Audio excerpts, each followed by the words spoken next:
Hi everybody, I am going to make a recipe here and the boys can have this evening, the boys, the grown men. It's Pioneer Woman Ree Drummond's meat pies, and it's the savory ones.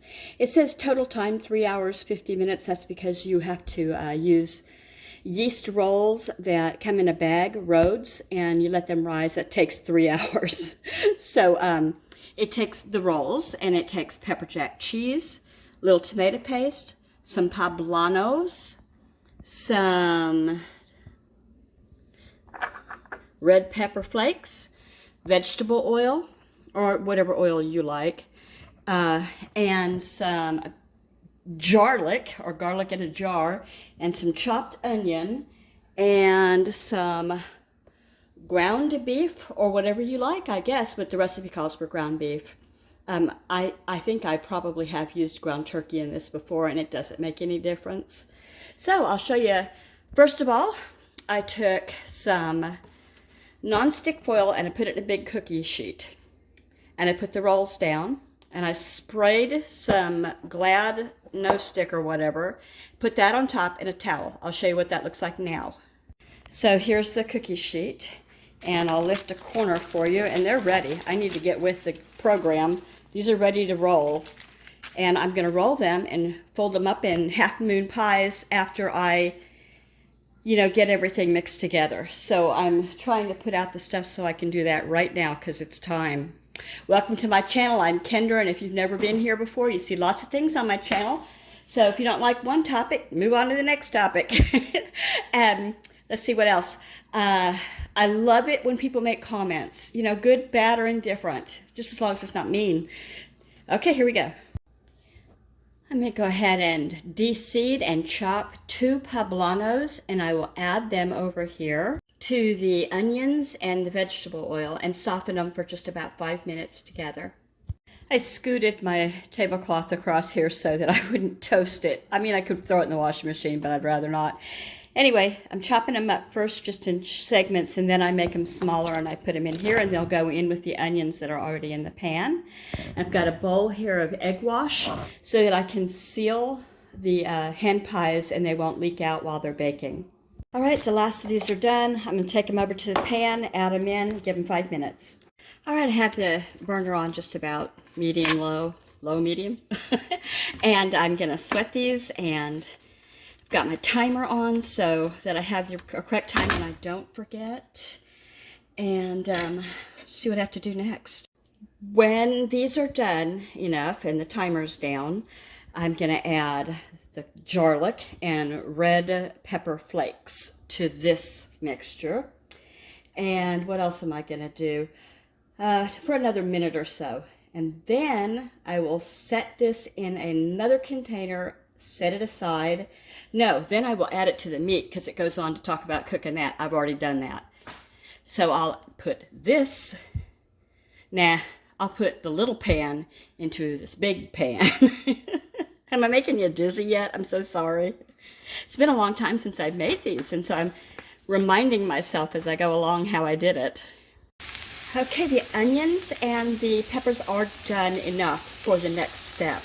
They are, just starting to be translucent, but not sloppy. So that looks good to me, from what I remember. Now I'm going to come over here and show you what I have. I've got a bunch of that garlic and some generous shakes of red pepper. Anyway, flakes. I was supposed to also use cumin. I have no cumin. How do I not have cumin? As one of these days I'll show you my spice rack shelf. What I do have is four jars of paprika, smoked paprika. What, I don't know. So I'm going to transfer this pan over here to this pan. Okay, I changed burners too because this is my biggest burner and that's a smaller one. Anyway, I'm going to just let these go for a couple of minutes, I guess, and see how it looks then. Maybe more, maybe less. But I just want everything to spread, especially the garlic taste, and make sure that the red pepper flakes aren't all in one spot for one poor victim who gets a bite. I forgot the salt. I added it off of camera for you. Now after this is all done, I've got to put it in a big bowl and I've got to let it cool some, drat, because I'm in a hurry. After it's all cool, I'll add some pepper jack cheese, a bunch. Oh, wait a minute. This just in. I forgot somewhere I forgot to put in this tomato paste. Oops. Yeah. I'm gonna have to do that now. Sorry. Just about that much. Just about that much. And I'm gonna mix it in here. It's gonna take 2 hands and some thought. And then I can put the pepper jack, shredded pepper jack into it. Okay. Okay, so rather than a bowl, I put them in a baking dish, hoping that it'll cool faster so that I can go ahead and put the cheese in without melting it into nothingness and having it be a sticky glob. So it wanted a bowl from what it said, and if I'd done it right, I'd have had time for that, but I didn't. What I did have time for was trashing the oven. What a mess. I didn't tell you, but per the recipe, I did add some water to help spread that tomato paste in there because it wasn't going to spread. I thought I could skip the water. I didn't want it to be too wet. I could not.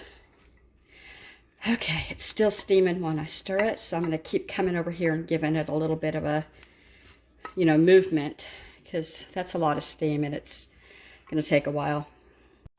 I just put the pepper jack into the bowl. I decided to break it into 2 halves so it would cool faster, and that worked a lot better. So this half is cool and the other half's still in the baking dish over there. I'm going to roll out the first roll here if they're not too far risen. Got one rolled out, and now I'll put this in, crimp it down, use the egg wash, all of that, and put it over here on the baking dish. Of course that doggone's out. Urgh. It doesn't look great. It looks a little like spaghetti because of the cheese, but it is great, trust me. Put a little egg wash along the edges and seal it up.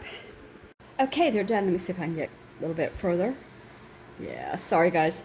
So I made, I think 16. So there's 5, 6, 7, 8, 9, 10, 11, 12, 13, 14. I made 14. Okay.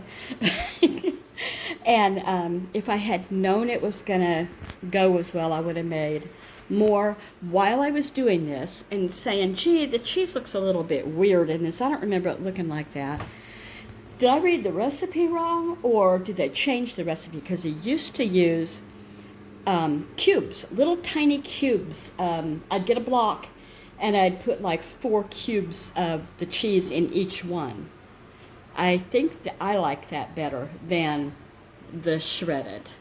So I'm going to stick this in the oven. It's already preheated to 400 degrees. I need to remind myself how long I baked them, and then I'll show you when they're done. I settled on 12 minutes.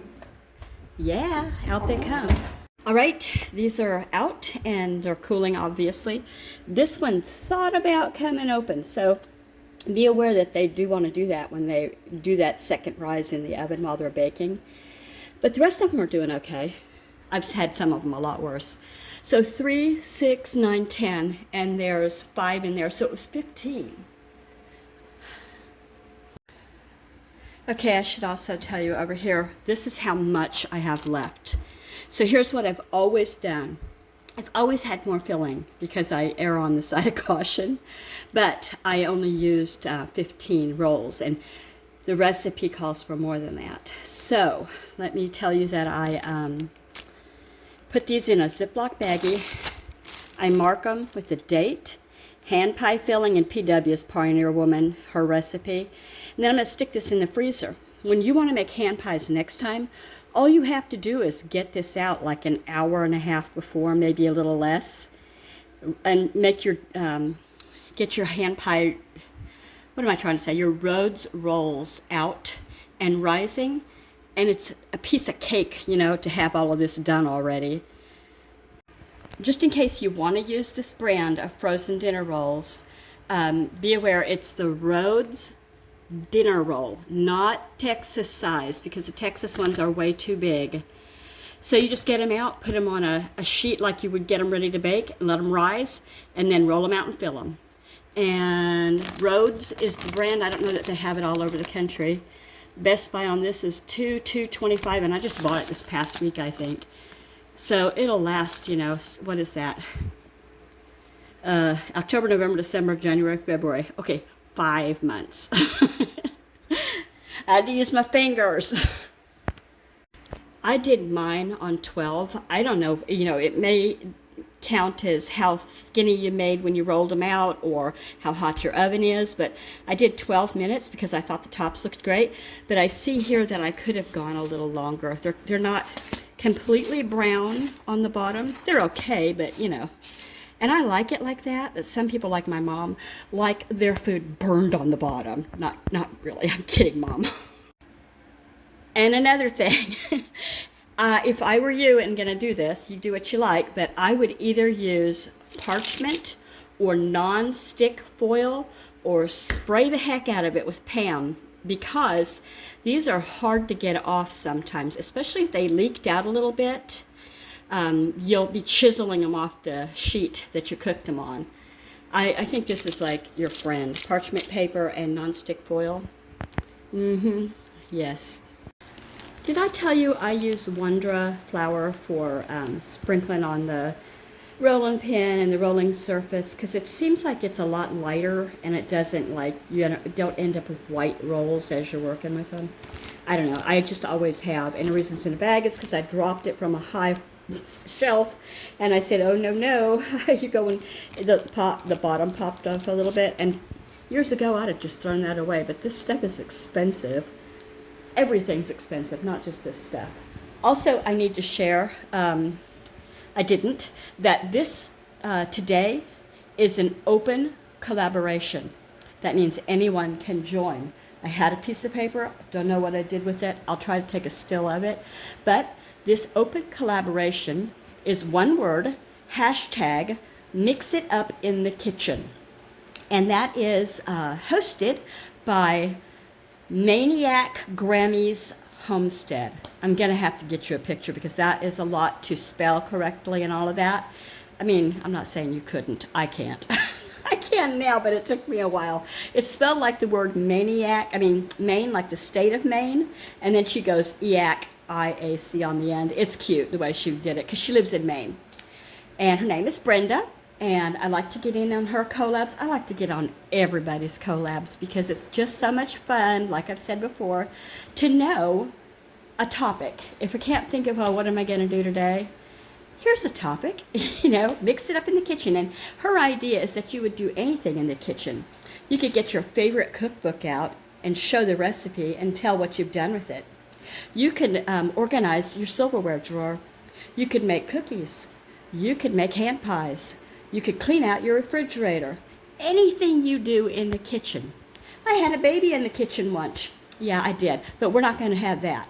Anyway, I'm done here. I'm going to cut one open maybe, then I'll say goodbye. Let me cut one open. Here we go. I found it. Hashtag mix it up in the kitchen at Maniac Grammy's Homestead. Upload on Saturdays. Tell us, what are you making in the kitchen? What are you getting into in the kitchen? What are you doing in the kitchen? Anything at all.